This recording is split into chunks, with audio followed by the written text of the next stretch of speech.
Non, chérie, les Chinois ne vont pas venir te Si, j'en prendre. suis sûr. Ils sont 2 milliards et leur économie est vachement forte.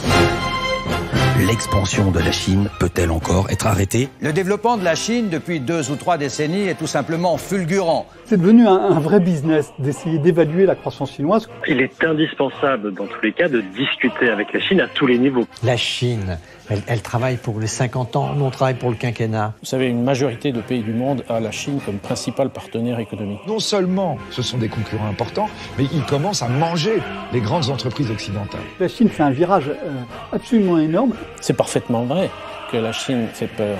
Elle exerce une fascination sur beaucoup et sur moi aussi.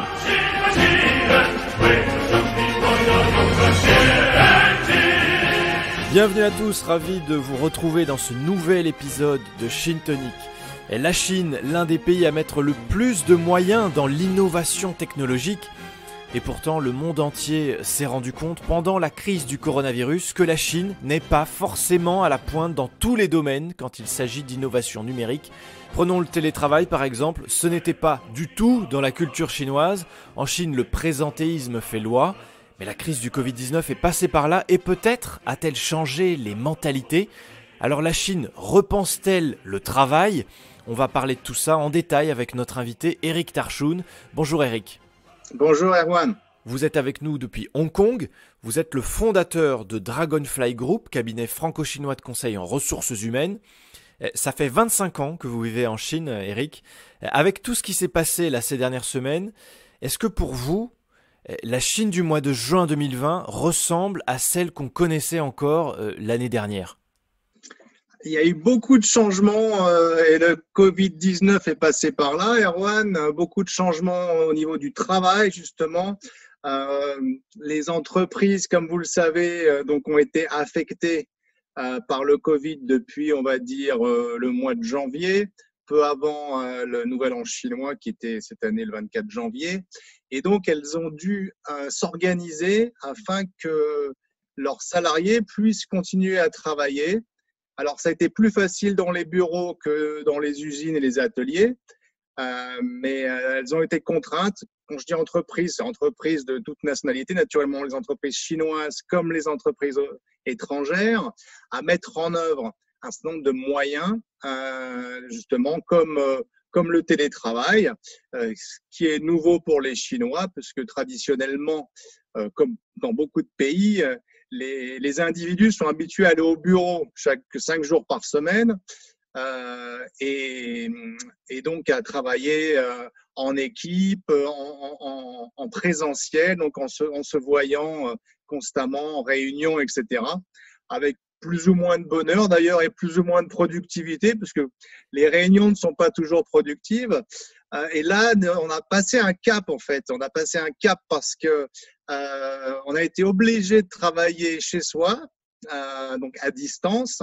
Les entreprises se sont rendues compte que faire des réunions via des plateformes, donc où tout le monde est à distance les uns des autres, ça pouvait permettre justement de raccourcir la durée des réunions. C'est vrai que vous parlez de la réunion, Eric, c'est intéressant parce qu'il y a aussi une culture de la réunion en Chine. On fait beaucoup de réunions, on se concerte. À chaque fois qu'il y a un sujet qui pose question, il y a une réunion derrière. Oui, en Chine comme en France d'ailleurs. Je ne sais pas quel est le pays le plus atteint du mal qu'on nomme réunionnite. Je pense que les deux pays sont sujets à des réunions. Mais aujourd'hui, les entreprises essaient justement de réduire la durée des réunions, justement en partageant et l'agenda et les documents à lire avant la réunion pour la rendre beaucoup plus professionnelle, beaucoup plus productive et beaucoup plus courte. Et de plus en plus, d'ailleurs, on se rend compte que certaines entreprises se fixent des durées de réunion et l'objectif, quelque part, c'est de terminer la réunion avant l'heure, ce qui est assez nouveau. Donc, il y a un gain de productivité à ce niveau-là. Donc, les entreprises vont gagner aussi en efficacité avec ces nouvelles manières de travailler, avec la visioconférence, le télétravail et des choses beaucoup plus dynamiques et courtes, quoi. On passe rapidement à un autre sujet. Oui, l'objectif, c'est d'être le plus productif possible. Et je crois que l'un des impacts positifs justement de cette pandémie, c'est d'avoir fait évoluer les habitudes, les avoir perturbées quelque part, parce que on sort de sa zone de confort, parce qu'on était habitué justement à travailler en présentiel, dans une forme de routine. Et cette forme de routine est quelque part chamboulée parce que les gens se sont retrouvés à travailler à la maison. Alors certes, certains ont enchaîné réunions Zoom, réunions Teams ou autres, WeChat Call, etc. J'en passe des meilleurs du matin au soir. Mais ça, je pense que c'était dans les premiers jours, voire semaines. Et après, les habitudes sont créées. Et je pense qu'on a atteint un niveau de productivité supérieur parce que justement, il y a une appropriation des outils, une prise d'habitude, comment améliorer justement son travail, le travail de ses équipes. Non, c'est aussi difficile, ça perturbe pas mal d'équilibre parce que, notamment quand vous managez une équipe, vous étiez habitué jusqu'à présent, en Chine comme ailleurs, à constamment aller voir vos collègues, vos subordonnés, quelque part leur mettre un peu, dans certains cas, la pression. Aujourd'hui, quand vous les voyez plus, quand vous n'êtes plus physiquement proche d'eux, c'est plus difficile donc de contrôler un peu l'avancement des travaux divers et variés. Ce qui engendre une nouvelle forme de management des équipes, en fait, qui est plus, je pense qu'on quitte progressivement une forme de ce qu'on appelle en anglais command and control, et on se dirige plus vers une nouvelle forme de gestion des ressources humaines ou des équipes qui sera plutôt sur l'impact et l'influence, c'est-à-dire une forme de coaching quelque part de ces équipes, ce qui est peut-être qui a un impact beaucoup plus intéressant dans la relation humaine entre le patron et le patron d'équipe et les membres de son équipe. La Chine s'est mise à télétravailler avec la crise sanitaire, on le disait, elle a été contrainte, comme l'ensemble des pays qui ont été touchés par le confinement d'ailleurs. Eric, est-ce que pour autant ces nouvelles façons de travailler en Chine, elles vont perdurer? C'est peut-être un petit peu tôt pour le dire, mais est-ce que vous avez la sensation que dans les prochains mois, les Chinois vont continuer à télétravailler plutôt que d'aller dans les entreprises? On sait que le trafic routier a déjà bien repris dans les grandes villes chinoises, à Pékin, à Shanghai. Donc, les gens sont de retour physiquement dans leur bureau. Est-ce que la culture chinoise du travail, du présentéisme, va un petit peu s'adapter? Alors, c'est un peu difficile pour l'instant de faire de la prospective. Je pense qu'il y aura un impact suivant les secteurs d'activité, suivant la taille des entreprises, suivant aussi la vision du leadership. Je pense que le télétravail fait partie d'une nouvelle aspiration des personnes, au moins de pouvoir travailler chez soi 1 ou 2 jours par semaine. Donc, je pense que cette montée va être crescendo.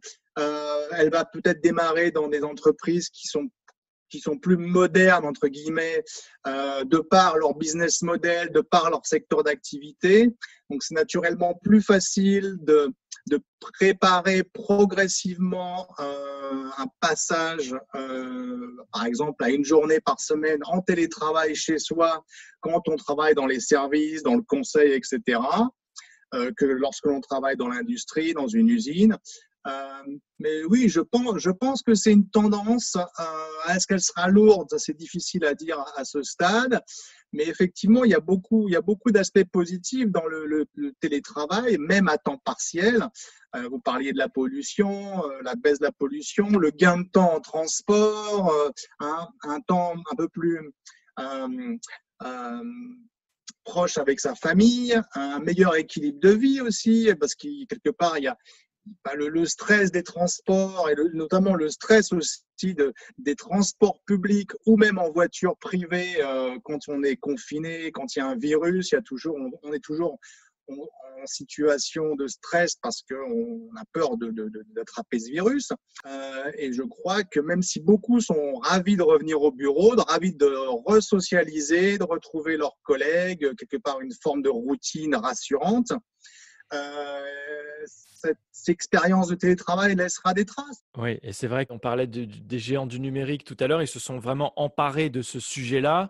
Ils ont mis à disposition tout un tas d'outils, de plateformes performantes pour que les Chinois puissent télétravailler. On a Alibaba, bien sûr, WeChat, ByteDance, avec du travail partagé, de la visioconférence, un petit peu à l'américaine en fait, hein, comme le fait déjà Google depuis longtemps. Ça nous fait penser un petit peu à la Silicon Valley, tout ça. Oui, bien sûr, c'est la Silicon Valley chinoise qui aussi naturellement suit un peu ou précède suivant les technologies il y a une course en fait entre les États-Unis et la Chine, comme tout le monde le voit aujourd'hui. Oui, et bon, si c'est une course positive, donc dans l'innovation, c'est plutôt une bonne chose. Après, pour nous Européens, c'est plus compliqué parce qu'on est un petit peu à la traîne, malheureusement pour l'instant, en espérant on arrive à rattraper dans les années qui viennent. Et effectivement, l'innovation en Chine est très forte. Elle est aussi due au niveau de concurrence qui est très fort en Chine sur ce marché, qui est un marché quand même où la concurrence déjà entre acteurs locaux est très forte. Et alors en plus, quand on rajoute des acteurs étrangers, c'est un des marchés à la fois les plus intéressants, mais aussi les plus stressants quelque part, parce qu'il faut aller très très vite. La culture de l'entreprise en Chine, donc, elle va probablement évoluer avec cette crise. Oui, voilà, la Chine va évoluer de toute façon, d'abord parce qu'elle a été touchée la première et qu'elle en est sortie la première. Et donc, elle a un avantage aujourd'hui parce qu'elle n'a pu confiner qu'une partie du pays, c'est notamment la ville de Wuhan et donc la province de Hubei, donc dans le centre-ouest de la Chine, qui ont été confinés. Le reste de la Chine a continué grosso modo à opérer quasi normalement, même si naturellement des secteurs ont été fortement touchés. Je pense notamment au secteur de l'hospitalité, au secteur de la restauration. Les gens ont eu peur de sortir, donc ils ont eu peur d'aller faire leur shopping. Donc, oui, et puis Eric, on a vu quand même ces images des grandes villes, Pékin, Shanghai, vides. Les rues étaient vides. Il n'y avait plus de voitures, plus personne. Les premières semaines, effectivement, et justement, ça a occasionné un changement des comportements, puisque déjà, les Chinois avaient l'habitude de faire leurs achats en ligne. Bon, ils achetaient très peu de produits frais en ligne, mais même l'achat de produits frais, c'est généralisé.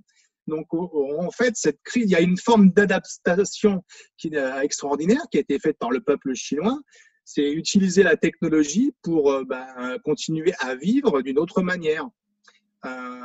Et ça, c'est un avantage qu'ils ont aujourd'hui par rapport à d'autres peuples où la technologie est perçue comme plutôt quelque chose de mauvais. Alors qu'en Chine, on regarde, c'est toujours pareil, ils sont très pragmatiques les Chinois. Ils regardent ce qui marche, ils conservent, ce qui marche pas, ils le mettent sur le côté.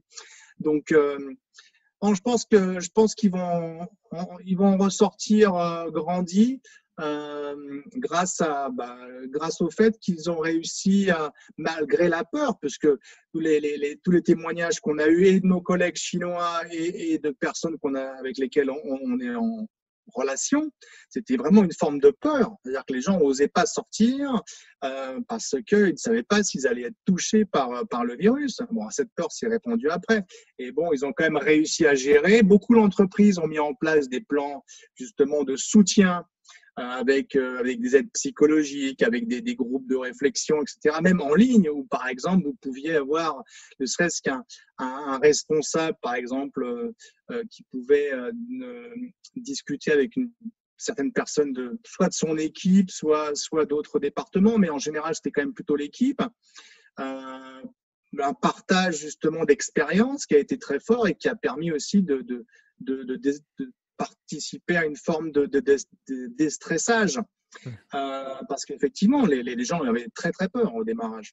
Ouais, et puis avec donc toutes ces nouvelles pratiques dont on a parlé avec vous, Eric Tarchoun, on aura aussi peut-être un petit peu plus de confort, de qualité de vie au travail, on va dire.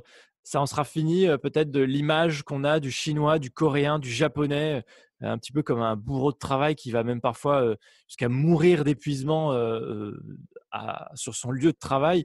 Ça va être de moins en moins vrai. Les travailleurs, les salariés chinois vont de moins en moins accepter d'avoir ces rythmes effrénés? Je pense déjà qu'il y a une remise en cause justement de cette façon de travailler par les jeunes générations, même si on a parlé longtemps du 9-9-6, donc travailler de 9h du matin à 9h du soir, 6 jours par semaine, notamment dans les boîtes de high-tech chinoises. Ce modèle-là est remis en question progressivement. Et je pense que le Covid aussi va aider. Maintenant, il y a un impact aussi humain et économique, c'est-à-dire que le chômage va augmenter en Chine, la croissance est en berne, donc ça va prendre un peu de temps tout ça. Mais effectivement, les aspirations des jeunes générations aujourd'hui, c'est un bon équilibre de vie personnelle et professionnelle. Donc ça va forcément persister, même si ça pas rejaillir tout de suite. Je pense qu'à court terme, ce qui est important justement, c'est de continuer à avoir un travail, donc un salaire. En termes de consommation, on constate justement que les Chinois, notamment les plus jeunes, aujourd'hui s'assurent. Ils ont compris qu'ils avaient une assurance en cas de coup dur, donc en cas d'épidémie et autres, où ils sont obligés justement de perdre des revenus, ou ils sont contraints à perdre leur emploi, etc.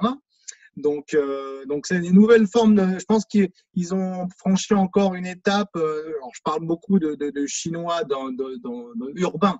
À la campagne, c'est un peu différent parce qu'on est sur un pays tellement vaste à l'échelle continentale que mon propos, c'est plutôt axé sur les Chinois urbains. Mais c'est vrai que ces générations-là donc veulent, comme notamment les jeunes, où souvent les parents ont beaucoup épargné pour leur acheter un appartement, etc. Donc leurs aspirations aujourd'hui, c'est pas forcément de travailler comme des fous, c'est plutôt de profiter de la vie, donc d'être sain. Et c'est pour ça qu'on a une augmentation de la fréquentation de clubs de gym, etc., se nourrir sainement, etc. C'est une aspiration très forte aujourd'hui des Chinois et des Chinoises qui vivent dans les grandes villes. Je pense que ça va persister. La Chine de demain voudra peut-être moins travailler. Une certaine partie, oui. Une certaine partie de la population, c'est clair. Celle qui a bénéficié justement on va dire 40 années d'expansion économique. Celle-là, oui, parce que les parents ont beaucoup travaillé. Les enfants travaillent moins. Parce que ils ont vu un peu la vie qu'avaient leurs parents, ils ont vu que leur niveau de revenus leur permettait de vivre correctement. Et aujourd'hui, c'est clair que certains Chinois et certaines Chinoises veulent un travail pour s'occuper, mais ne cherchent pas. Alors, je parle toujours dans les grands centres urbains, mais ne cherchent pas forcément à faire une carrière longue, à avoir des horaires très longs, et préfèrent plutôt profiter de la vie. Donc après, là on est dans un passage d'une pandémie, donc effectivement le tourisme pour l'instant c'est un peu compromis. C'est vrai que les personnes, je pense, consacrent beaucoup de leur budget à l'aménagement intérieur, à la cuisine, à la pratique sportive.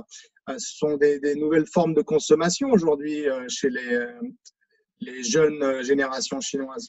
D'un mot de conclusion avec vous, Éric Tarchoun, selon vous, qu'est-ce qui va le plus nous surprendre dans l'entreprise chinoise, dans l'organisation du travail en Chine dans les prochaines années?